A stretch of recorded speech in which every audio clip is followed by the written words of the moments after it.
theory as to Custer's death. Did he commit suicide? By Henry Inman. Little is known of the origin of scalp-taking, and that vague and indefinite. Nearly every tribe has some wild, weird legend to account for the custom, but these traditions vary widely as to the cause. That raising the hair of an enemy is of great antiquity, there is no doubt, as in the Bible it is related how the soldiers tore the skin from the heads of their whipped foes. All, or at least all Indian tribes with which I am acquainted, scalp their enemies killed in battle. With the Indian, there appears to be some close affiliation between the departed spirit and his hair. I have questioned many a blood-begrimed warrior why he should want a dead man's hair, 271, and invariably there have been assigned a number of reasons, 3 of which are most prominent. First, it is an evidence to his people that he has triumphed over an enemy. Second, the scalps are employed very prominently in the incantations of the medicine lodge, a part of their religious rites. Third, the savage believes there is a wonderfully inherent power in the scalp of an enemy. All the excellent qualities of the victim go with his hair the moment it is wrenched from his head. If it be that of a renowned warrior, so much the more are they anxious to procure his scalp, for the fortunate possessor then inherits all the bravery and prowess of its original owner. I have known of but one instance in all my experience among the Indians, where a white man taken prisoner in battle escaped death. It was a great many years ago. The party, a dear friend, still living, was a grand old mountaineer, but the homeliest man on earth, probably. He was red-faced, wrinkled, and pockmarked, with a mouth as large and full of teeth as a gorilla's, and there was no more hair on any part of his head than there is on the head of a cane. He was captured in a prolonged fight and taken to the village of the tribe where the principal chief resided. The latter gave one look at the prisoner. 272 shook his head and said he was bad medicine, that if he was not the evil spirit himself, he was closely allied to him. He then ordered his subordinates to furnish him with a pony, loaded him with provisions, provided him with a rifle, and told him to go to his people. This incident, which is a fact, shows that you cannot account for the occasional vagaries of the North American savage.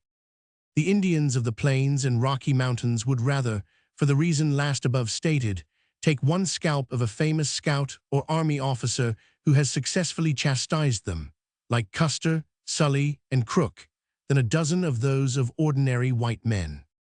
26 years ago next November, I was camping on the high divide between the Arkansas River and the Beaver, with a party of government Indian scouts, members of 3 friendly tribes, Osages, Pawnees, and Kaws, employed by order of Gen. Sheridan in his winter campaign against the hostile Cheyennes, Arapahoes, and Kiowas. It was a terribly gusty day, one of those so characteristic of our plains region at certain times of the year. As with closely wrapped blankets we huddled around our little fire of buffalo chips, the dust and ashes would 273 rise in miniature whirlwinds and go dancing over the prairies until they exhausted themselves. I asked a venerable chief of the Osages who was present, Little River, nearly 80 years old, what those fitful spirals indicated, in order to draw from his savage mind his ideas of the forces of nature. He replied, "They are the spirits of some southern Indians, killed and scalped up north, going back to the lodges of their people." I thought that if he had substituted the word matter for spirit, for everywhere we tread upon the dust of a lost civilization, probably he would have been nearer the truth than in the statement of one of the superstitions of his race. Among the many myths of the American savage, the disposition of the soul after its separation from the body and its close connection with its scalp vary according to the religion of the tribe. With some, the journey to the happy hunting grounds, 274, begins immediately. With others, the spirit remains near the grave. Again, if an Indian dies away from the lodges of his people, the spirit returns at once to them, where it hovers, as if reluctant to leave. Among the upper river tribes, it is believed that before the spirit finally departs from those who have died of wounds received in battle, it floats toward a great cliff overhanging the Missouri and carves upon the wall of rock a picture showing the manner of death. It is believed by most plains tribes that the soul attaches itself to the scalp, that the soul of a person scalped does not suffer from the wounds inflicted on the body, but that the converse is the case where the scalp is not torn off. There are many instances on record where men have been scalped, and yet survived the terrible ordeal. But in every case, the scalper supposed his victim dead, the latter taking good care that the foeman should not be disabused of the supposed fact. One who kills himself in battle, accidentally or purposely, has positively no hereafter. He is irrevocably lost.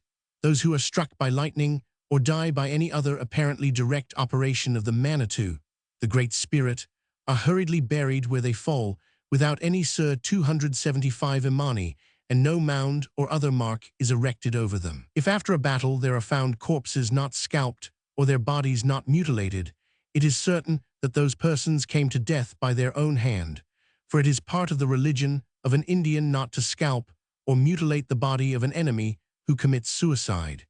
His superstition in regard to persons dying by suicide or by lightning is as religiously observed as any other of his myths.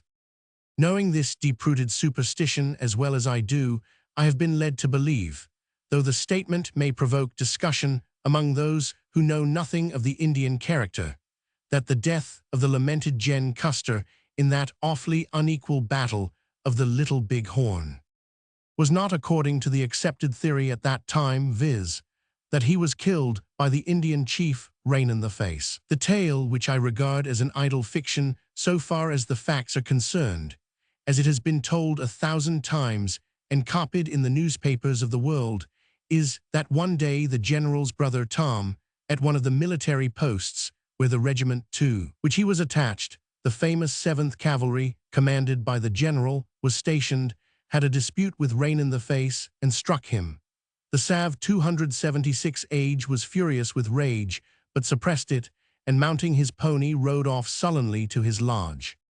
Years after the death of Gen Custer, Rain in the Face, who unquestionably participated in the Battle of the Rosebud, as the action is sometimes called, is said to have related that he killed Gen Custer, thus avenging himself for the indignity put upon himself by the general's brother Tom so long before.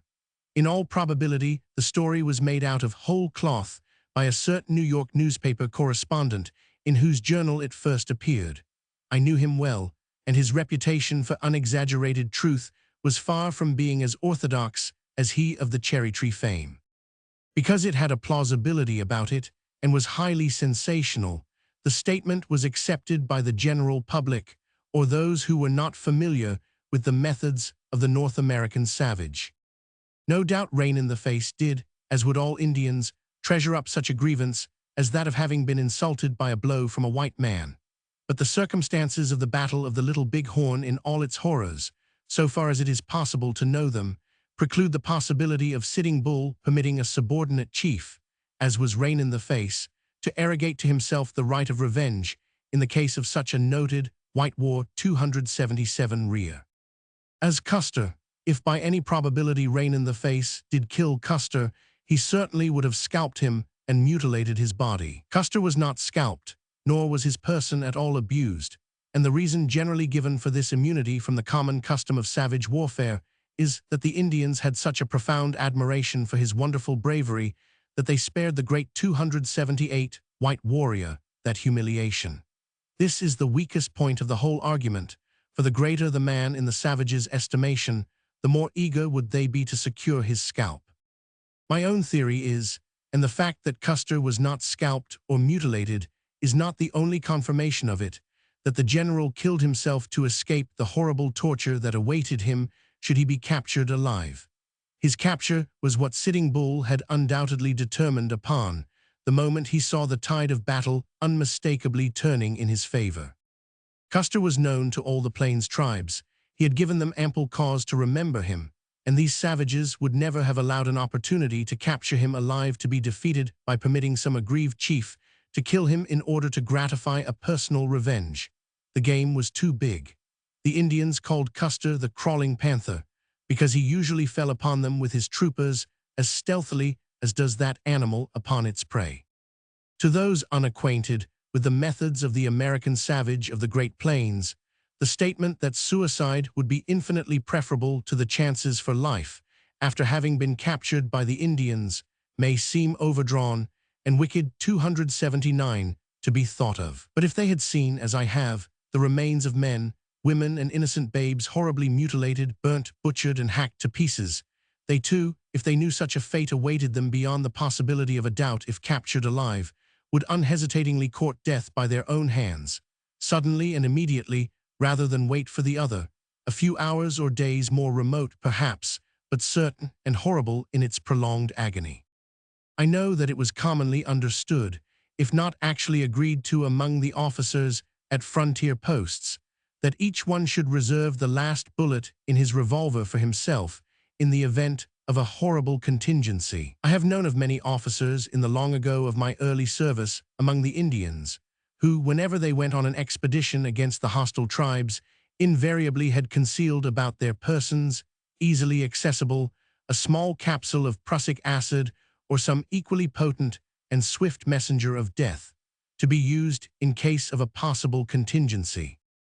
Custer, it will be remembered, was shot through the head, and it was a curious coincidence that 2 or 3 of his subordinates, whose bodies were found near his, had been shot in precisely the same manner.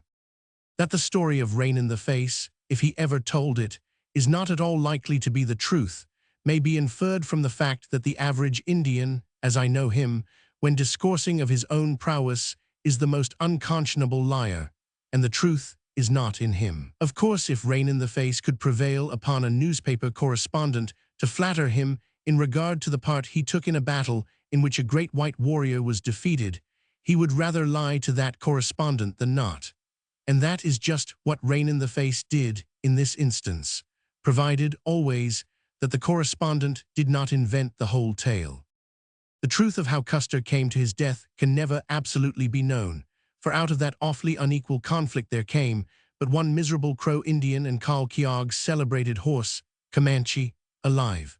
From the fact that the great soldier was not scalped, the theory I have suggested is certainly more plausible, and will be accepted by all who are familiar with the customs of the Indians, than that story which has made the rounds of the newspapers a dozen times.